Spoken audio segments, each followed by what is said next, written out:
ശരണവും ആശ്രയവുമായ ദൈവമേ, പാപങ്ങളും കടങ്ങളും പൊറുക്കുന്നവനെ, നിന്റെ മഹനീയമായ സ്ത്രീത്വത്തിന്റെ അഗ്രാഹ്യമായ അനന്തകാരുണ്യം അത്ഭുതാവഹവും ആരാധ്യവുമാകുന്നു. ജീവന്റെയും മരണത്തിന്റെയും നാഥനും പിതാവും പുത്രനും പരിശുദ്ധാത്മാവുമായ സർവേശ്വര. കർത്താവേ, എത്രത്തോളം നീ എന്നെ വിസ്മരിക്കും. മരിച്ചവരെ ഉയർപ്പിക്കുന്നവനെ, നിന്റെ തിരുനാമത്തിന് സ്തുതി. എത്രത്തോളം നിന്റെ മുഖം എന്നിൽ നിന്ന് മറച്ചു വെക്കും. എത്ര നാൾ എന്റെ ആത്മാവ് വേദനിക്കുകയും ഹൃദയം ദുഃഖിക്കുകയും ചെയ്യണം. എത്ര നാൾ എന്റെ ശത്രു എന്റെ മേൽ ഉയർന്നു നിൽക്കും. എന്റെ ദൈവമായ കർത്താവേ, എന്നെ കടാക്ഷിക്കണമേ. എന്റെ പ്രാർത്ഥന കേൾക്കുകയും ചെയ്യണമേ. മരണനിദ്രയിൽ നിപതിക്കാതെ എന്റെ മിഴികൾ പ്രകാശിപ്പിക്കണമേ. പിതാവിനും പുത്രനും പരിശുദ്ധാത്മാവിനും സ്തുതി.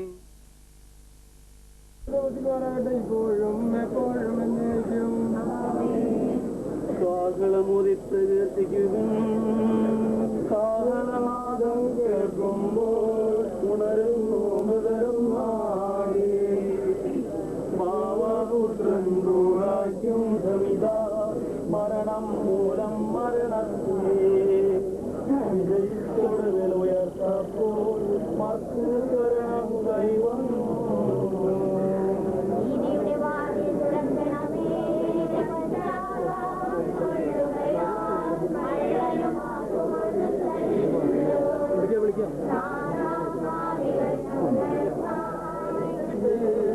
എന്റെ പാപങ്ങൾ കൊടുത്തിരിക്കുന്നു എന്ന് പാപിനോട് ചെയ്ത കർത്താവെ, പാവങ്കിലമായി ലോകജീവിതത്തിന് ശേഷം സമാധാനത്തോടുകൂടെ യാത്ര പുറപ്പെടുവാൻ ഞങ്ങളെ അനുഗ്രഹിക്കണമേ. മരണശേഷം മഹത്തായ പുനരുദ്ധാനത്തിന് ഞങ്ങളെ അർഹരാക്കണമേ. നിന്റെ പരിപാലനം പുകഴ്ത്തുവാനായി ഞങ്ങളെ നിന്റെ സന്നിധിയിൽ ചേർക്കുകയും ചെയ്യണമേ. ജീവന്റെയും മരണത്തിന്റെയും നാഥനും പിതാവും പുത്രനും പരിശുദ്ധാത്മാവുമായ സർവേശ്വരായി നീക്കും.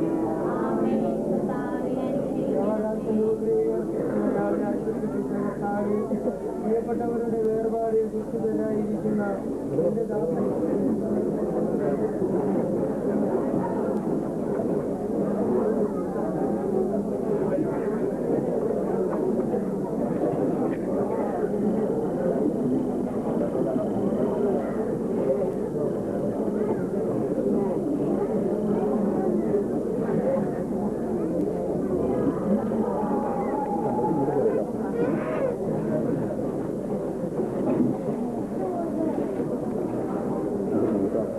കാണാൻ ചിലപ്പോൾ ഒന്ന് സൈഡ് കൊടുക്കും.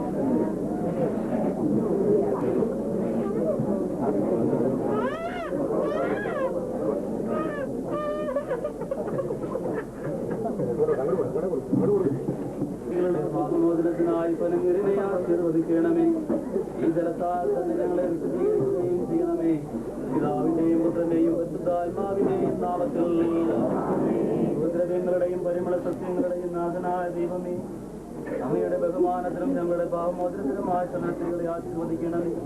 പിതാവിന്റെയും പുത്രന്റെയും പരിശുദ്ധാത്മാവിന്റെയും നാമത്തിൽ. ഉന്നതങ്ങളിൽ ദൈവത്തിന് സ്തുതി. ഭൂമിയിൽ മനുഷ്യർക്ക് സമാധാനവും പ്രത്യാശയെപ്പോഴും നീക്കും. ഞങ്ങളുടെ പിതാവേ,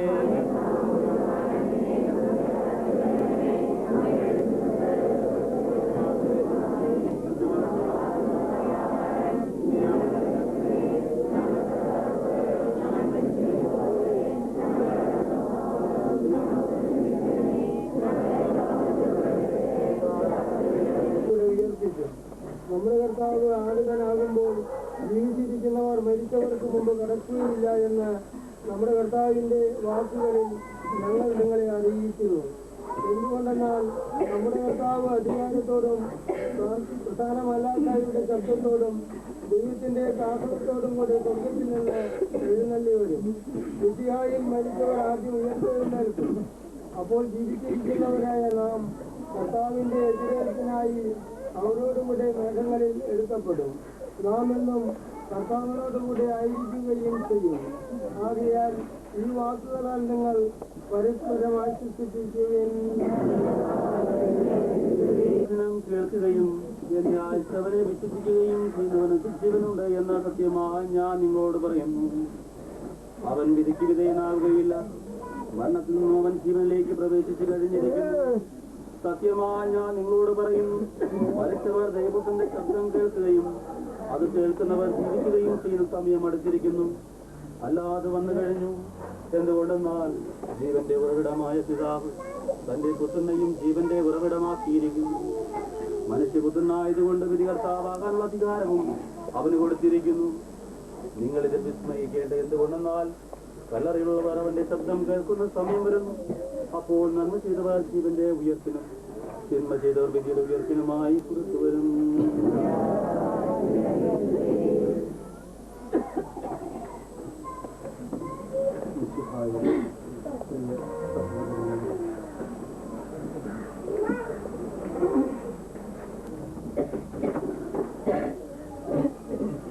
നന്മ ചെയ്തവർ ജീവന്റെ ഉയർപ്പിനും തിന്മ ചെയ്തവർ വിധിയുടെ ഉയർപ്പിനുമായി പുറത്തു വരും. നന്മ ചെയ്തുകൊണ്ട് മറ്റു മനുഷ്യർക്ക് ധാരാളം നന്മ ചെയ്തുകൊണ്ട് കടന്നുപോയ ഒരു വ്യക്തിയാണ് നിശബ്ദനായി മറ്റെല്ലാവരും കരയുമ്പോൾ പുഞ്ചിരിച്ചുകൊണ്ട് സൗമഞ്ചത്തിൽ നിശബ്ദനായി കിടക്കുന്നത്. എല്ലാവരെയും ദുഃഖത്തിൽ ആഴ്ത്തിക്കൊണ്ട് എല്ലാവരെയും വേദനയിൽ ആഴ്ത്തിക്കൊണ്ട് വർഗീസ് കടന്നുപോയിരിക്കുകയാണ്. മറ്റുള്ളവരെ ധൈര്യപ്പെടുത്തുന്ന തരത്തിലാണ് എന്നോട് സംസാരിച്ചത്. മരണം അടുത്തു എന്ന് ബോധ്യമുണ്ടായിരുന്നു വർഗീസ് സംസാരിക്കുമ്പോഴൊക്കെ. ഇതാ എല്ലായിടത്തും സ്പ്രെഡ് ചെയ്തു, ഒന്നും ചെയ്യാനില്ല എന്ന് വർഗീസ് തന്നെ, ഞാൻ അധികം ആരെയും അറിയിച്ചിട്ടില്ല എന്ന് പറഞ്ഞുകൊണ്ട്, വീട്ടിലുള്ളവരെ മുഴുവനും അറിയിച്ചിട്ടില്ല എന്ന് പറഞ്ഞുകൊണ്ട്, ചിലർ അറിഞ്ഞിട്ടുണ്ടാകാം, എന്നാൽ എല്ലാവരെയും ഞാൻ അറിയിച്ചിട്ടില്ല, മറ്റുള്ളവരെ വേദനിപ്പിക്കേണ്ടെന്ന് കരുതിക്കൊണ്ടാണ് അപ്രകാരം ചെയ്തത് എന്ന് എന്നോട് പറയുകയുണ്ടായി. മരണത്തിന് തന്നെ ഒരുക്കി എന്ന് പറയാവുന്ന മരണം മുന്നിൽ കണ്ടുകൊണ്ടാണ് വർഗീസ് കുറച്ചു നാളുകളായിട്ട് ജീവിക്കുന്നത്. പലതും ചെയ്തു, ഓപ്പറേഷനുകൾക്ക് വിധേയനായി, കീമോതെറാപ്പിക്ക് വിധേയനായി. ഇതെല്ലാം കഴിഞ്ഞ് ഇപ്പോൾ പുതിയൊരു ചികിത്സ എന്തെങ്കിലും ചെയ്യാനാകുമോ എന്ന് ചിന്തിച്ചുകൊണ്ട് ഹോമിയോ ചികിത്സയ്ക്ക് വിധേയനാവുകയായിരുന്നു. പക്ഷേ മുഴുവനും പ്രതീക്ഷ ഉണ്ടായിരുന്നോ എന്ന് വർഗീസിന് തന്നെ സംശയമാണ്. കാരണം സംസാരം അതായിരുന്നു. മറ്റുള്ളവർ വേദനിക്കാതിരിക്കാൻ വേണ്ടിയിട്ട് അറിയിച്ചില്ല എന്ന് മാത്രമേ ഉള്ളൂ. എന്നാൽ മിക്കവാറും അധികം പേരും അറിഞ്ഞുവെന്നാണ് ഞാൻ മനസ്സിലാക്കുന്നത്. എങ്ങനെയൊക്കെയോ അറിയിച്ചുകൊണ്ട് തന്റെ ചുമതല നിർവഹിച്ചുകൊണ്ട് നേരത്തെ കടന്നുപോയി എന്ന് മാത്രമേ ഉള്ളൂ. എല്ലാവരും ഈ വിധിക്ക് വിധേയരാകേണ്ടവരാണ്. ഇന്ന് വർഗീസ് നമ്മിൽ നിന്ന് കടന്നുപോയി. നാളെ നമ്മളെല്ലാവരും ഈ പന്താവിലൂടെ തന്നെ കടന്നു പോകണമെന്ന് ഓർക്കുന്നത് നന്നായിരിക്കും. എല്ലാവരുടെയും വിചാരം ഇവിടെയാണെല്ലാം എന്ന്, ഇവിടെ സ്വർഗം പണിയാമെന്ന് വിചാരിച്ചുകൊണ്ട് നാം ഇരുന്നാൽ ഇവിടെ സാധിക്കുന്ന തരത്തിൽ സ്വർഗം പണിയണം വേണ്ട എന്ന് പറയുന്നില്ല. പക്ഷെ ഇവിടെയാണ് എന്ന് വിചാരിച്ചാൽ നാം മൂടെ സ്വർഗത്തിലായിരിക്കും. നാം ഇവിടെ നിന്ന് കടന്നു പോകണം. ഇവിടെ നിന്ന് കടന്നു പോകുമ്പോൾ നിത്യ കവാടങ്ങൾ നമുക്കായി തുറക്കപ്പെടണമെന്ന് വരികിൽ ഇവിടെ നാം സാധിക്കുന്ന തരത്തിൽ മനുഷ്യർക്ക് നന്മ ചെയ്യണം. ഞാൻ രോഗിയായിരുന്നപ്പോൾ എനിക്ക് വേണ്ടി പ്രാർത്ഥിച്ചു. അതേപോലെ തന്നെ ഞാൻ നിങ്ങളിൽ നിന്ന് അകന്നു പോകുന്നതെങ്കിലും എന്നും എന്റെ സ്നേഹം നിങ്ങളോടുകൂടെ ഉണ്ടായിരിക്കും. നിങ്ങൾ എനിക്ക് വേണ്ടി പ്രാർത്ഥിക്കുമെന്ന് ഏതാനും നിമിഷം കഴിയുമ്പോൾ അതും നാം ചൊല്ലുന്നത് കേൾക്കും. അതിനാൽ വർഗീസിനോട് സ്നേഹം പ്രകടമാക്കാനുള്ള ഒരു വഴി വർഗീസിന് വേണ്ടി പ്രാർത്ഥിക്കുക. നാം അനുദിന പ്രാർത്ഥനയില് ദിവ്യബലിയില്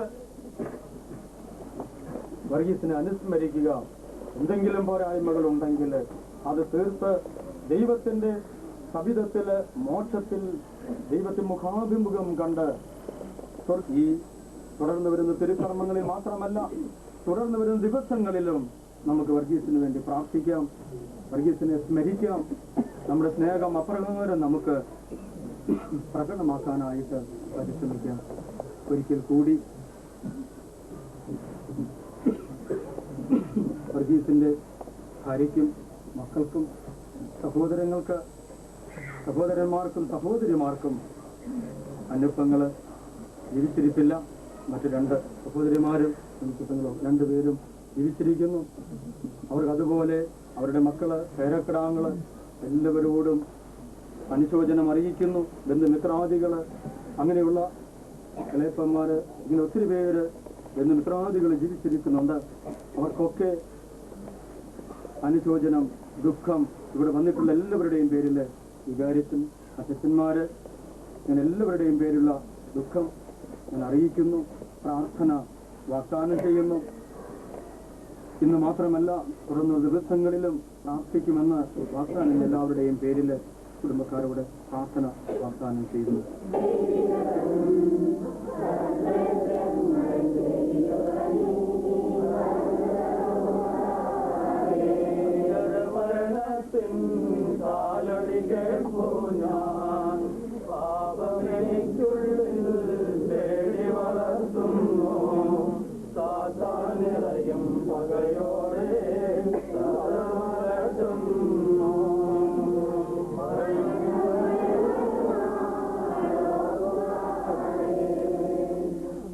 നല്ലവണ്ണം യുദ്ധം ചെയ്തു. ഞാൻ എന്റെ ഓട്ടം പൂർത്തിയാക്കി. എന്റെ വിശ്വാസം ഞാൻ സംരക്ഷിച്ചു.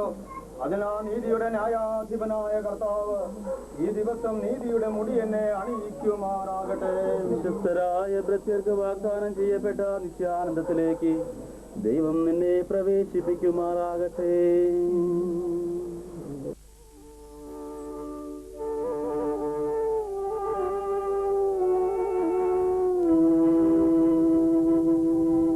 എന്റെ സഹോദരരെ, ഞാനിപ്പോൾ നിങ്ങളോട് യാത്ര പറയുന്നു. നിങ്ങൾ എനിക്ക് വേണ്ടി പ്രാർത്ഥിക്കുവിൻ. വിടവാങ്ങുന്നേ നശ്വരമുലകിൽ വിടുതീനിക്കായി നൽകിയ വസതി പരിശുദ്ധന്മാർ പരമാനന്ദം നുകരുമിടത്തിൽ പോകുന്നു ഞാൻ.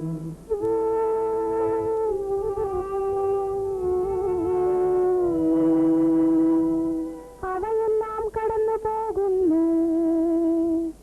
ശാശ്വത ഭാഗ്യം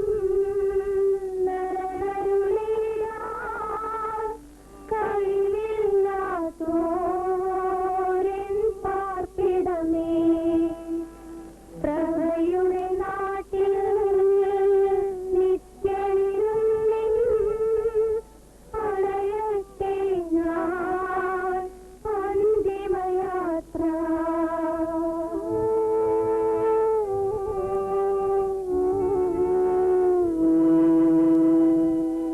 എന്നുമെന്നേക്കും സഹജന്മാരെ സ്നേഹിതഗണമേ, യാത്ര ചെയ്താ ഞാൻ ചോദിക്കുന്നു. നിങ്ങളെനിക്കായി ചെയ്തതിനെല്ലാം മിശിഹാനാഥൻ പ്രതിഫലമേകും.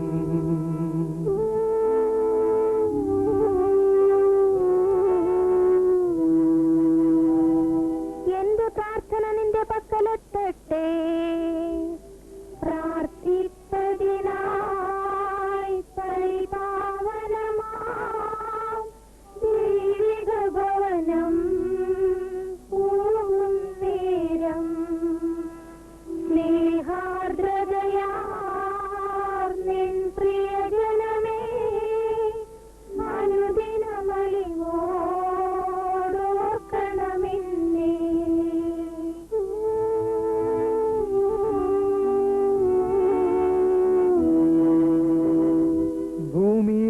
ലഭിക്കുന്നു.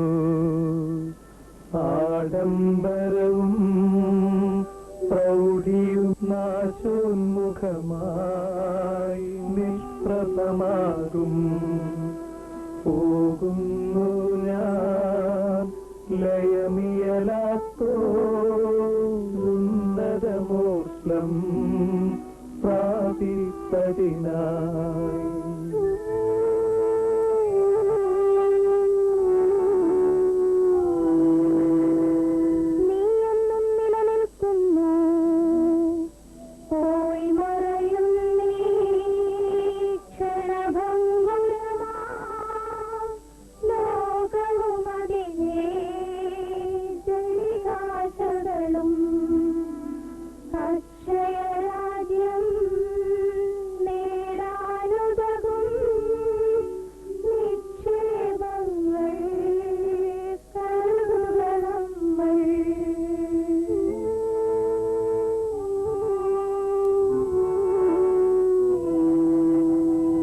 അവനെ തേടി കണ്ടെത്തിയില്ല, ദുഷ്ടത കുടിവാഴുന്ന